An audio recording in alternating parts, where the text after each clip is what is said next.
Good evening and welcome. I'm Nora Kane, and I'm the director of the Stanford Health Library. It's my pleasure to welcome you here this evening for an update talk on cardiac arrhythmias, the treatment of cardiac arrhythmias, and we have the distinguished Dr. Paul Wong speaking for us this evening. Dr. Wong is the director of the Stanford Cardiac Arrhythmia Service and a professor of medicine and of bioengineering.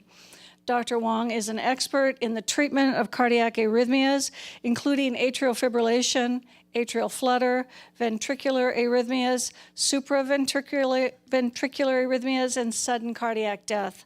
He has practiced cardiac electrophysiology as an arrhythmia expert for over 26 years. He was a co-inventor of catheter cryoablation and has pioneered new techniques in the management of heart rhythm problems. He is the past chair of the American Heart Association Council on Clinical Cardiology, ECG, and Arrhythmias Committee, and is a member of the Board of Trustees of the leading professional society in his field, the Heart Rhythm Society. So I'm putting you in good hands this evening to have Dr. Wong talk about this important topic. Thank you and welcome, Dr. Wong. Great. Thank you so much. Thank you. So first, I'd like to thank Nora and the Health Library for the opportunity to speak to you tonight, and thanks for spending your time with us. So in this talk, I'd like to give you an overview of the new things in heart rhythm management, and hope you'll enjoy that. Okay, so we have a team. It takes a village, it takes a team, and so we have a team that's responsible for the care of patients with arrhythmias. So we have a mission statement as well, and that's we're dedicated to delivering compassionate and outstanding care of patients with arrhythmias, working with their physicians, and advancing teaching and medical research in this field. And we tremendously value the trust that your physicians and their patients place in us in terms of the responsibility, and we take that very seriously. So our vision is to be recognized as one of the top programs in the nation. We focus on delivering state-of-the-art arrhythmia care and being a leader in innovation, translational research, and providing outstanding service and access. So there's a whole range of different types of procedures that my team is involved in. We'll be talking about some of these, catheter ablation, a certain technique to treat a variety of arrhythmias. These include atrial fibrillation and flutter and tachycardias, what we call supraventricular tachycardias or SVTs, as well as ventricular tachycardia. There are other diagnostic tests that we perform, including that of cardiac electrophysiological testing. And then we are responsible for the whole range of implantable devices, and they include pacemakers, implantable defibrillators, and such things, and the management of devices, and that may be removal at time of infection or in times of malfunction, and other procedures such as cardioversion, et cetera. So one of the first things I'd like to start this talk and introduce the idea of, well, what are the things that are warning signs? What kinds of things need evaluation? And these aren't specific to arrhythmias only. So many can be other signs of other conditions, including other cardiovascular illnesses as well.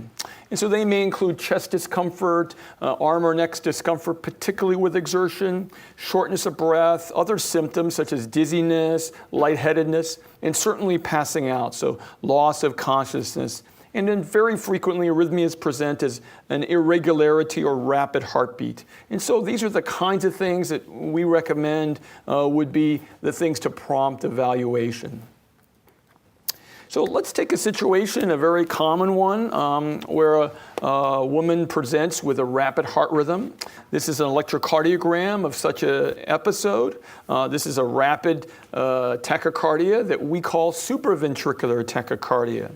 So what do we think about when we talk about this term? Well, we talk about tachycardia as meaning rapid heart rhythm. We contrast it with sinus rhythm or normal sinus rhythm, which is normal rhythm.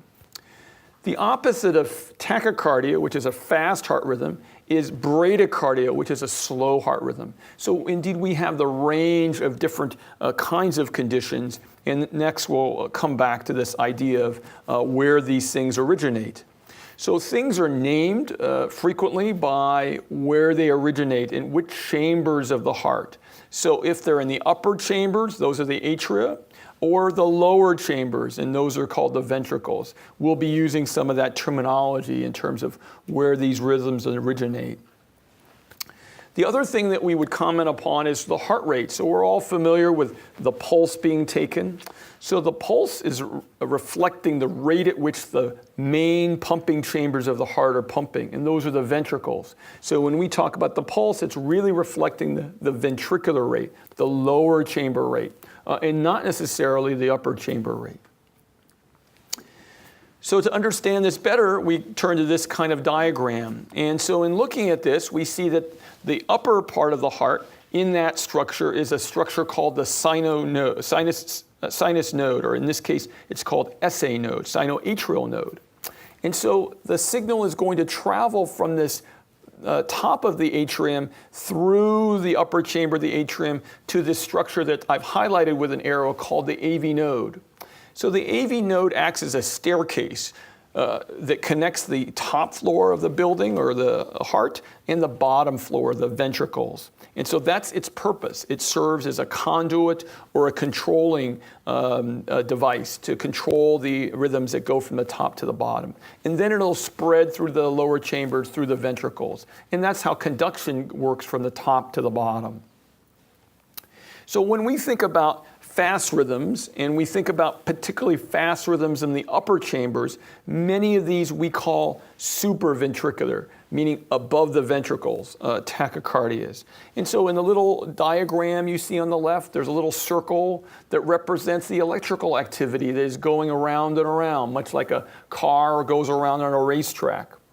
On the right-hand panel, you see an example of a similar green outline of where the path is going, but in this case, a larger path. And this is another form of a supraventricular tachycardia.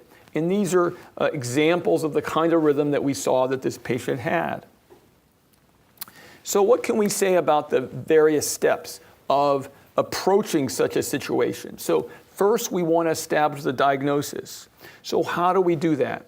So one of the particularly, I think, unique parts of heart rhythm management, arrhythmia management, is that to record the rhythm is very important, and that we do using an electrocardiogram. Now that could be a routine electrocardiogram that you're used to getting in your doctor's office. We call that a 12-lead electrocardiogram. Or it may be something that you'll be carrying around, some kind of a device we call a monitor. And I've listed several of these types of monitors that are in common use. The very initial monitor that was developed was called an ambulatory monitor, and the name of the individual was Holter. So many people call this a Holter monitor. And this was our very first kind of monitor that you could really carry around. It had a little recording device. In those days, it was a cassette tape, and now it's obviously digital. Now there are longer monitors, even things that look much more like a Band-Aid that you can place on that might be good for 7 to 14 days. And then other monitors that may go for more extended periods of time, such as a 30-day monitor. So as I've tried to outline for you, this becomes paramount in diagnosing the condition because we need to be able to get a clear picture of what it looks like, and we do so with some form of an electrocardiographic recording, as I've illustrated here. So one of the key things that we try to decide about is, in fact, do all of these rhythms require treatment? And indeed, not all do. And in particular, the kind of condition I mentioned that this patient has, supraventricular tachycardia. Why is that important? Well, the issue is for some rhythms, they're not by nature life-threatening. And so for these, the kinds of factors I've outlined here are really the ones that we consider the most and are the most important. So the decision is made on these various factors. And so what are some of these? So some of them include frequency of symptoms. So you may have them very infrequently. Once every several years. Another patient may have them daily. Severity of symptoms. Some patients may experience things like chest pain, dizziness, shortness of breath, other symptoms that are directly related to being in this fast rhythm. It turns out many of these rhythms are self-terminating, meaning they stop on their own. But sometimes they continue on and require medical attention to stop the rhythm. So medications or a need for medications to stop the rhythm problem. And then there may be other medical conditions that are relevant. So someone may have relatively severe blockages of the arteries of the heart, other types of heart conditions that make us want to treat this situation in a greater number of patients. So these are some of the factors we would use to make a decision to treat a condition like a supraventricular tachycardia, and similar principles can be used for many other arrhythmias as well. So what are some of the basic treatments that we can think about to treat these supraventricular tachycardias that I've mentioned? So one category is something we call vagal maneuvers. And these are maneuvers that we can do to stop the tachycardia, the most common of which is bearing down. It's a special maneuver called Valsalva maneuver, but it's really just bearing down in order to try to stop that. And it does so by changing the properties of the AV node that may result in the termination or stopping of the tachycardia. The other point that I have on this slide is really that medications may be useful to treat this kind of rhythm. And in particular, as the arrow points out, they're directed towards the AV node, since many of the conditions that are called supraventricular tachycardias use the AV node in order to perpetuate the tachycardia. So these are our two very common strategies. That is acute treatment with bearing down by the patient, and then otherwise medications that affect the AV node that either can be given acutely or even more commonly taken on a regular basis. So what are some of these examples of medications in terms of this approach? So I've listed 3 categories of such medicines that predominantly affect the AV node. They may have other functions, they may affect blood pressure, et cetera. And in fact, many of these, not all of them, but many of them actually are used as antihypertensives and are used to treat high blood pressure. So what are these? I've listed digoxin, which is an older medicine, probably not as commonly used, but still in some patients has value. Beta blockers, and examples include, I've listed some, metoprolol, atenolol, and an older medication called propranolol. Or calcium channel blockers, such as diltiazem or verapamil.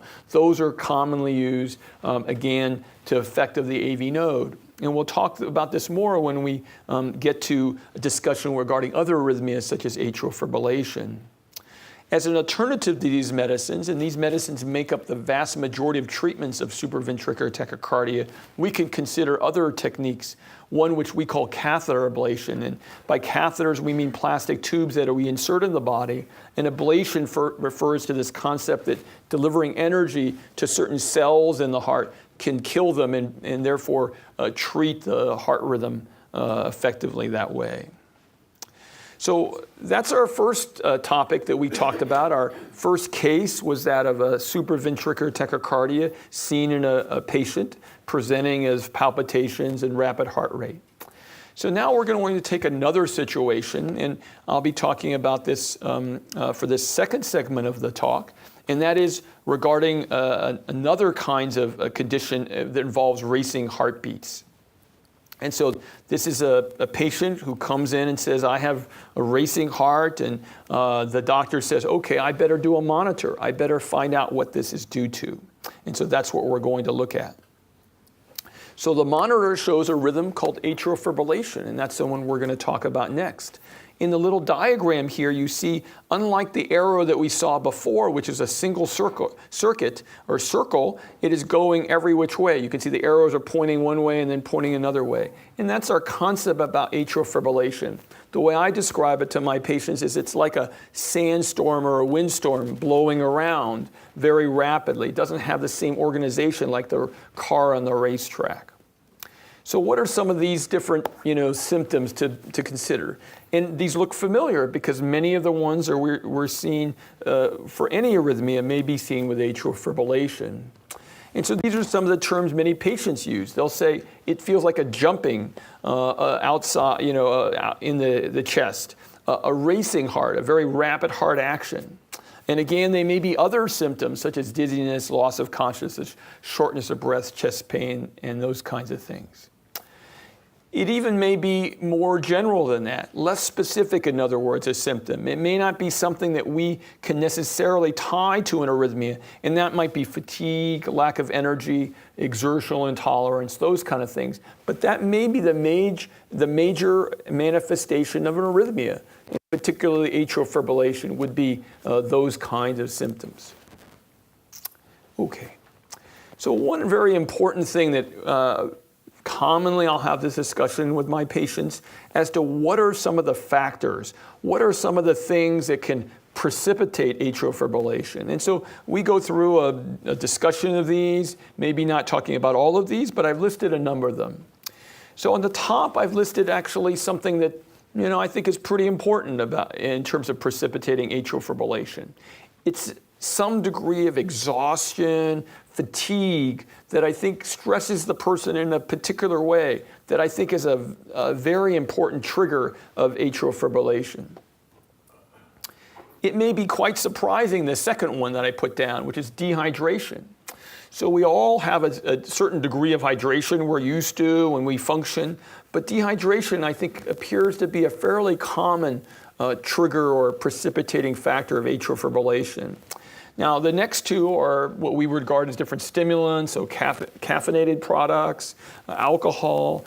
They also may, in some circumstances, precipitate atrial fibrillation. I've listed sleep abnormalities. That may be as simple as not getting enough sleep, being quite busy and not getting enough in that situation. Or it may be a sleep-related condition, something we call sleep apnea or another kind of sleep disorder. Something that interrupts the sleep is the theme there. Stress, much like exhaustion and fatigue, can be an important trigger or precipitating factor. And by stress, we generalize that. That can be emotional stress, physical stress, so even a combination. And we think that can be quite important in precipitating atrial fibrillation. Some patients are surprised when I say, a procedure or surgery could precipitate atrial fibrillation, but that's actually quite common.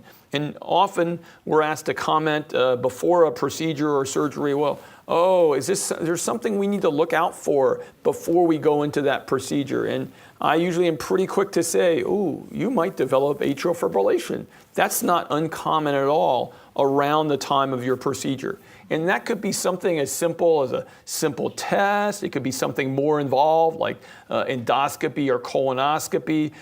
Even, what seems like something unrelated to the heart, like, knee procedure or something like that can trigger these kinds of things. And this is probably for a variety of reasons. Okay. I've listed thyroid. Overactive thyroid is a well-established, we've known about this for decades, and occasionally is overlooked. I think generally our field is pretty clued in to look for thyroid function tests in this setting, but occasionally I see, that may be what's going on. And that's a very important thing because without the treatment of thyroid condition, you're unlikely to be successful in treating atrial fibrillation. Exercise can, actually precipitate atrial fibrillation. In some patients, it does that. Even elevation, I'm asked that frequently. I'm going to go up on a trip there, and what's that going to be like? And indeed, elevation may be a component. So these are only some of the factors, clearly. There are other things that may precipitate, other medications, things like that, other stimulants. But just to give you an idea of the different kinds of things that might be involved in this. So going back to this concept, I said it was like a sandstorm or a windstorm. This refers to the electrical signals, right? So that's the way in which the electrical signals are going about in the upper chambers. That's what makes it atrial fibrillation. So just to say a word about its importance as a condition, it really affects millions of patients. And I think in general, these are underestimations we think now in terms of how many people have atrial fibrillation. The other thing we notice is that indeed it does get more prevalent as we all get older. There is also an associated increased risk of stroke, and we'll talk about that further, and it may have important effects on other cardiovascular and mortality. So I use this slide frequently because it gives us a very visual image of really the patients that develop atrial fibrillation. In the dotted line is the US population by age. And so you can see there's a little bump there. That's the kind of the baby booming plus group, I guess. And you can see that in the green, the bars, those are actually patients with atrial fibrillation. So you see, in fact, that atrial fibrillation is largely a condition from 60 to 85. The vast majority of patients are in that bin. And so we notice that as our patient population clearly is aging, that we see more and more patients. So you can see, indeed, we'll have quite a lot of business in the future. So in terms of that. Okay. So one thing in terms of terminology that if you talk to your physician, if a family member has atrial fibrillation, that they might use this word is persistent versus paroxysmal. So when we talk about atrial fibrillation, we have a very specific meaning in mind. Paroxysmal atrial fibrillation is really atrial fibrillation that can come and go on its own. It literally is going inside the door and coming back and forth, and it just goes as it pleases. Persistent atrial fibrillation, however, generally requires some intervention. There needs to be something to reset the rhythm back to normal, get it to go back to the rhythm previously. And that usually takes some medications or an electrical shock we call electrical cardioversion. So some intervention that's typically necessary in persistent atrial fibrillation. So we'll talk a little bit about that. So I thought it was important to mention the difference. Okay, so back to what is the cause of atrial fibrillation and its manifestations. To understand that, one has to recognize that the atrial rate, that is how many beats are circulating around and going very rapidly in the atrium, is basically beyond counting. It's in the 300, 400, 500 plus range, and so therefore it's really not possible to really get a clear count of how many beats there are. However, we've already talked about the way in which impulses get from the top chamber to the bottom, from the atrium to the ventricle. And we said it was that structure in the middle, the staircase called the AV node. So that's the same thing for atrial fibrillation. It's got to go from the top to the bottom. So when we talk about heart rate in atrial fibrillation, we're talking about how fast the lower chambers go. So what determines that? That's the statement in the middle. The AV node prevents from most of the beats from getting from the top to the bottom. So it acts as a blocker, a filter, you could say, to prevent many of the beats from coming from the top to the bottom. And that's the basic concept we have in terms of thinking about the heart rate. We call the ventricular rate in this case. So one of our first jobs as we evaluate patients with atrial fibrillation is to do what's illustrated here, to assess the ventricular rate, meaning, is it too fast? Do we need to slow it down? Are there things that we need to do that will be helpful? And so these are going to look very familiar because they're the same medicines that we talked about being used for other conditions, such as supraventricular tachycardia. There are medications that affect the AV node, digoxin, beta blockers, and calcium channel blockers. And so why is this valuable? We can often see a remarkable improvement in patient symptoms simply by controlling the rate better, making sure that the heart rate is not nearly as fast as it was previously. The next topic is that of, well, what can we do beyond controlling the heart rate in atrial fibrillation? And that's where these come in. So I've written here that if the patient remains symptomatic, that is, despite keeping the rate better controlled, that you may use certain medications. And these are 6 antiarrhythmic agents. So as its name implies, that the antiarrhythmic agents work against the atrial fibrillation. They try to bring it back to normal and maintain normal rhythm. And so we can select among them for various different reasons. And so there are a variety of reasons, whether it's kidney function, other factors about the patient. We could select among the 6 that I've listed here. And as you see, they're highlighted in red: flecainide or propafenone, sotalol or dofetilide, dronedarone or amiodarone are those 6 medications. So we may pick among them and choose one that's right for the individual patient. Okay. So the next topic, before we continue our discussion about rhythm control, is to talk about stroke. So we talked about there is a risk of stroke that can be increased with atrial fibrillation, and there's meaning significant data that lead us to believe that we can markedly reduce the risk of stroke. And so these are some of the very pioneering studies that showed with warfarin or Coumadin that you can go from the yellow bars to the aqua bars in terms of the risk of stroke and atrial fibrillation. And that's whether you have many factors, risk factors for stroke, and regardless of your age, it reduces it to quite a low level. So we've recognized that for quite some time. Now, this field continues to evolve, as many parts of our field, and this is the very latest. In the last year or so, the United States guidelines shifted to this score called the CHADS-2-VASc scoring system. So what does that all mean? So in the little table that I've illustrated here, you get the number of points that are listed on the right side. Well, the more points, the higher the risk we think of having a stroke in atrial fibrillation. So by making this scoring system, the idea is that we can assess that risk and therefore advise people about therapy. And so currently, and this is still under, I think going to be adjusted and revised as these guidelines are revised in the future, but currently it says that if you have a score of 0, that no therapy is necessary or obligatory. If you have a score of 1, you can be any of the options. That is, have no therapy, be on an anticoagulant or aspirin. And if your score is 2 or more, you'll want to be on an anticoagulant in most cases. So this is a practical scoring system. Clearly there are limitations. Every individual is different, but indeed we have some way to describe and guide caregivers in terms of what would be necessary in terms of anticoagulation. Okay, so what are our options regarding this anticoagulation choice? So it could be warfarin, and many of our patients remain on warfarin. They've been on warfarin for 1 or more or several decades, and they've remained on it.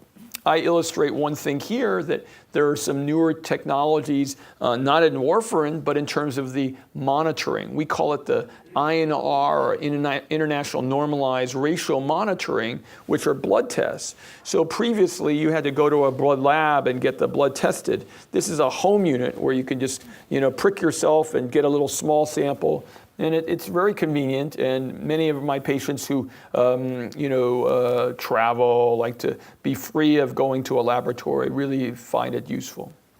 Then I've listed the currently available FDA-approved oral anticoagulants, and I've listed them here: the Bigatran or Pradaxa, rivaroxaban, or Xarelto, apixaban or Eliquis, and adoxapan or Savasa. And so these are newer agents, and I'm going to talk a little bit about that as well. Okay, so back to our discussion about what rhythm management should be. I mentioned that there's a procedure called catheter ablation, catheter being these plastic tubes, ablation using energy to kill islands of cells responsible for the heart rhythm. And so the principle here is if the patient remains symptomatic, despite having these medications that we've already talked about, they might be limitations of exertion, shortness of breath, or other symptoms, that patient is the typical candidate for catheter ablation. So what are our target sites? So this is one such example. These are structures called the pulmonary veins. These connect the lungs to the left atrium and are felt to be the most common, not the only, but the most common triggering areas. That is, we think that that's where the atrial fibrillation is starting, and it's responsible for the initiation of atrial fibrillation. I say it's like a match you put into the fireplace or to get the fire going. What are the latest in terms of our development? So radiofrequency or radio waves is approved, freezing or cryoablation is approved, and then laser has been approved and is a process of being rolled out and released. So these are different techniques that have been used and are currently being used in terms of catheter ablation of atrial fibrillation. So I'll show you some of these studies. This is the very first FDA study for any radiofrequency ablation for atrial fibrillation. And in red is the use of the catheter ablation. And the blue line is that of medications. And so you can see that comparison was in terms of recurrence. There were more recurrences clearly and quicker in the patients on medical therapy in this study. And that's pretty much what most studies seem to show. This is the freezing or cryo balloon you see here. It's a balloon that's positioned, you see in the middle here, around the pulmonary veins. And you see a very almost identical graph that you see the upper line for cryoablation, the bottom line for drug therapy, and again showing a gap between the two. What's happened in the successive years is gradually the techniques have been better, the tools are better, and the success has gone up in terms of the freedom of atrial fibrillation following catheter ablation. This is a recent study that compared cryo, the freezing, versus the radiofrequency, the radio waves. And in the overall study, they were superimposed. There are some subgroups which favor one versus the other. That's for the rehospitalization, for example, cryoablation seemed to be superior in this study. And similarly, need for repeat ablation seemed to have the same effect. But again, other studies are being conducted as well. So what can we think about the risk and the success of catheter ablation for atrial fibrillation? So indeed, the risk is higher for catheter ablation of atrial fibrillation than, say, other arrhythmias, such as supraventricular tachycardia. It's probably in the 2%, maybe 3% of serious complications. We think that for the patients with paroxysmal atrial fibrillation, that the freedom of atrial fibrillation at 1 year is up to 80% or so, but still may require a second procedure, and then lower success if you have persistent atrial fibrillation. There may be some early atrial fibrillation in the first 3 months. Most of the time that goes away. There are some new arrhythmias that can be created. Again, most of the time they settle out on their own. The larger the atria it appears, as well as being persistent in atrial fibrillation, seems to be a predictor of less likely to have success. Not absence of success necessarily, but just a lower than for paroxysmal atrial fibrillation. So one of the key things, as I try to describe to you, is that the field has tried to learn about where is it that we should focus our ablation tools.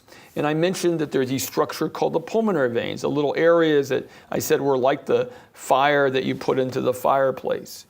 So this is a little color map that was drawn by one of my colleagues, Sanjeev Narayan, who has developed a new strategy. And the idea is to be able to find other places that are responsible, that are the key sites that we might be able to ablate or approach.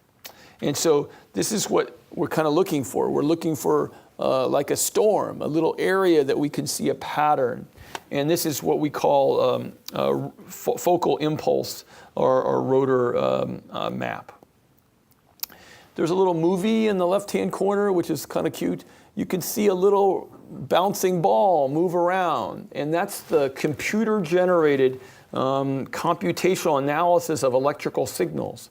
And you can see there's a pattern you can see in this patient. And so this would be an example of an area that we specifically would target, where the little bouncing ball is going around. And so that's felt to be an important mechanistic addition to our understanding of atrial fibrillation. And these studies are underway, but it's something we do in regular practice now. Okay. These are some of the initial studies showing the difference in benefit using this technique. And again, more studies are underway to really elucidate the degree of benefit, et cetera. Okay. One other topic that we always want to mention is that atrial fibrillation is a spectrum. And indeed, you can kind of see it outlined here. They may be at the very top, that is paroxysmal atrial fibrillation, have a very normal size atrium. And then as you get farther down into the red, you see larger atria, longer periods of atrial fibrillation, meaning they're persistent, they continue on for more than 1 year. And that leads to a more advanced situation. And so the same techniques may not be as successful for the bottom compared to the top of the groups. And so we really tried to find other options. So this other option that I'm describing to you now is something that we call hybrid surgical catheter ablation. By that we mean that the surgical colleague that we have puts little ports between the ribs in both chests and then applies the energy on the outside of the heart, doing very similarly what we do from the inside, but from the outside, with very specially designed tools that are made to be used on the outside. And that's one of the examples of what we call hybrid surgical catheter ablation. The second part of which is we then go in a separate setting, typically from inside, and will then do the ablation. It is a longer hospitalization. That's mainly the time it takes to reinflate the lungs, but we think it probably has higher success. So that's another variation on this approach of ablation, in this case, a combined surgical catheter approach. This is some of the early data from a combined series in the Netherlands and in Virginia, which kind of show you, both with antiarrhythmic agents and without successes in the, type 80 type percent. There's a clinical study that we're starting that's a national study that is examining this, and the hope is that this will lead to a specific FDA approval for this procedure for patients with atrial fibrillation. The tools are FDA approved already, but what they want to be able to do is to demonstrate the degree of success using this approach. Okay. One particularly important topic that we generally have overlooked in our field is prevention of atrial fibrillation. Pretty much all I've said so far is really diagnosis and management of atrial fibrillation, not how we can prevent it. We touched upon a little bit in terms of the precipitating factors, but here we're going to talk about, what causes atrial fibrillation? What are some of the things that may actually, that we can do? And so we've listed some of those. Treatment of hypertension we think is extremely important. Treatment of diabetes, metabolic syndrome, hyperlipidemia, excess lipids or cholesterol. Obesity, weight loss is therefore important. Sleep apnea, and therefore treatment for that's important. Various kinds of stress are important. Smoking cessation, decreasing alcohol intake are probably all important in managing atrial fibrillation. So this is some little nice figure that was from a group that's a leader in this field in prevention. They happen to be on the other side of the globe in Australia. And they've done some very aggressive work regarding this, and I'll show you some of that. So this is their work. It shows that on the left-hand panel, even if you do not do ablation or drugs, the patients who had weight loss, those are in the red, did far better than the people who had minimal or no weight loss. So even without using medications, they were able to, with a very aggressive intervention, all those things that we talked about, and in particular here, weight loss, that can show a very important impact in terms of the success in treatment of atrial fibrillation. When you add ablation and drugs to the right-hand side, clearly, all the boats rise, but the patients who have significant weight loss, indeed, the successes were even better. And this is even with, if you can look at even single ablation procedures versus multiple ablation procedures, you see that still holds. So this group has been, a leader in the country, I would say, in terms of trying to demonstrate this. And I think the rest of us are, really trying to embrace this as well. And we're just starting a program at Stanford, getting going to look at prevention of atrial fibrillation as well. And this is that AF risk modification program. And also there's a mindfulness study that's underway by one of our nurses who's a PhD candidate. It's going to be running our programs in that area. So in this second segment of atrial fibrillation, what are my messages to you? So we generally use rate control, that is to calm the rate down. We generally use antiarrhythmic agents to improve symptoms, to decrease atrial fibrillation recurrence. We know that catheter ablation of atrial fibrillation has been shown compared to antiarrhythmic drugs to reduce symptomatic recurrences. That's quite important. Anticoagulation for patients at risk may in fact be important in reducing risk factors for stroke. Addressing the various things that I mentioned that are involved in atrial fibrillation, such as hypertension, diabetes, metabolic syndrome, obesity, sleep apnea, stress, smoking, etc., may be important in decreasing atrial fibrillation. So in the last part of the talk, I'd like to shift gears a little bit, and this is about a totally unrelated condition. So in the yellow here, it has these mysterious letters, SCD. And so you kind of think, well, what is that? So you look and say, well, I've heard of AIDS or HIV. We've heard of breast cancer. I've heard of lung cancer. Clearly heard of stroke. But I'm not sure I've heard of SCD. But look at the numerical numbers. These are deaths in the United States. About 300,000 a day. In the United States alone, patients die of SCD. So what is that? So that's sudden cardiac death. So it is a condition that is the most, one of the most important causes of death in our society. And yet, as you probably surmise, I think the recognition of it as a condition is not very large. And so when I give talks like this, I really try to educate the community about how big a problem it is and how we can all work together to fight it. So what is the reason for this? Why do so many people die of sudden cardiac death or cardiac arrest? So the reason why is that the survival, even in 2017, is 10% or less. That's extraordinary. There aren't many conditions that can happen, when you flick a switch that have a mortality of 90%.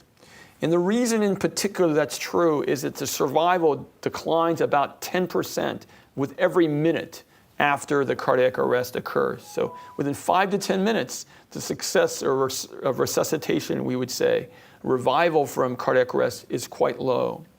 So time is of the essence.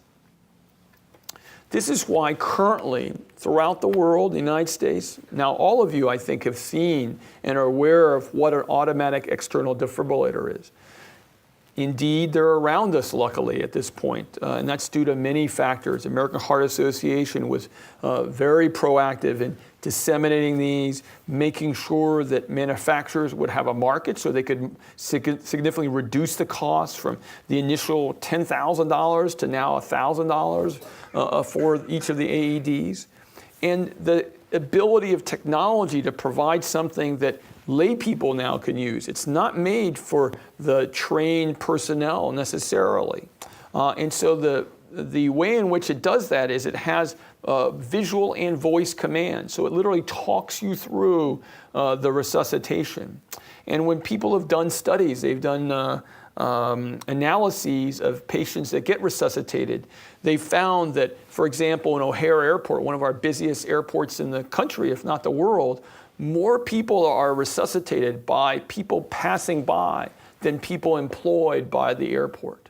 So you know that now that we have the technology that's really designed for the layperson to be able to do this. They even did a study, they put in a room 13-year-olds, and they said, here, they didn't give you any instruction. They said, do what it says to do. So someone figured out how to turn it on, and it started to talk to it, and they did it perfectly. So it's really possible for the lay public to be a major factor, and that's really what we need to combat this important condition, to be aware and involved in treating this kind of condition. So that's really one of the major take-home messages. This I always think this produces a little bit of a chuckle. So where is the highest likelihood of survival of cardiac arrest? So we say hospital, airport, airplane, casino, sports arena. So the funny part, or I guess, we would say, is it's dramatically a casino. And so I reason not only is it humorous, but it actually says something very critical in terms of the mechanism of this condition, in particular, how survival can be increased. So, and these studies are they've been duplicated a number of times. The survival of the patients who get resuscitated in casinos is very high. And the reason why is that it's a matter of time, right? We already mentioned that. So time requires people to recognize what's happening very quickly. So recognize what's happening, get help immediately, bring the AED over, and perform successful resuscitation. So in the casino, as you can imagine, someone's watching every single person in the casino every minute. I don't think it's for this reason, but it's for other reasons that they're doing that. So what it means is, what they've done actually is really, I think terrific in casinos. They've actually trained their staff to, in fact, go on the walkie-talkie and say, someone's down, go get them. And so they go to the place and they bring the AED over and they resuscitate the patient, again, very successfully. And so the point I have to make is it's about time. It's about getting to the patient quickly and knowing, so education is very important, and that there is an AED, when you should be using AED, et cetera. And this is really, as you know, AEDs are now in every fitness club in the state of California.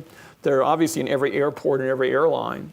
And they're increasingly in other public areas as well. So as we have a greater dissemination of AEDs, in my opinion, that's going to be a very important step in increasing survival. Okay. So related to this is another part of this puzzle. You could say, well, so this is a woman who I've highlighted in yellow, has had a prior heart attack, comes in for a routine test, is doing well, has a good stress test, is on excellent medications. But my question is, what piece of information do we need to know beyond she's doing well and all these things are good? So it's something called the ejection fraction. So ejection fraction is a very commonly, readily available number that's used routinely to assess the pumping strength of the heart. It's the percentage of blood pumped out with every heartbeat. That's normally 60%. So when it gets down to about half that value, 30 to 35%, we've recognized now that patients are at much higher risk to have sudden cardiac death. And so for these patients, we've elucidated in these patients with this lower ejection fraction that in fact they have this risk. So they have an increased risk of sudden life-threatening collapse due to these ventricular arrhythmias. And therefore the solution is really that of a special pacemaker-like device called an implantable cardioverter defibrillator, or ICD. And so that's being used now for several, over almost 2 decades in this kind of role. There's a little picture of defibrillator. It's like a pacemaker, and it gives a shock to the heart if it needs to have that. And this is, again, just like an AED, but it does so automatically. So you don't have to wait for somebody to come. You don't have to wait for somebody to recognize that you've developed this rhythm. The device does so rapidly, within seconds, and is able to convert the rhythms. So the success of resuscitation with a defibrillator is over 95%. So it went from less than 10% to over 95%. So that's really what it is. So we've talked about a lot of conditions. We've talked about atrial fibrillation, over 2 million for sure. Sudden cardiac death, over 300,000. There are many other conditions, myocardial infarction, heart failure, and over 5 million people in the US. And so these are all the kinds of conditions where we do recommend people seek medical attention. Another common question I get is evaluation prior to sports. In general, what we recommend for any individual, history and physical examination, in selectively electrocardiogram, and if there are other symptoms, dizziness, passing out, we typically do recommend a more extensive evaluation, such as echocardiogram, things like that, to look for certain structural abnormalities. For patients that are older, in fact, starting an exercise program, we'll often recommend a stress test. That'll be another thing prior to participation. So those are some of the guidelines we look at, particularly screening for individuals that might be at risk to have arrhythmias, and in fact, even a serious risk. So what are your take-home messages from this last part of the talk? I would say know your ejection fraction. If you or your family members had a heart attack or documented coronary artery disease, know the options. These include implantable defibrillators. We really would, really encourage you to support the use of automatic external defibrillators in our community. And as we've talked about, patients that are specifically actually, we didn't talk about this last part, that some patients with poor pumping function can benefit for certain special devices that can improve through pacing their heart function.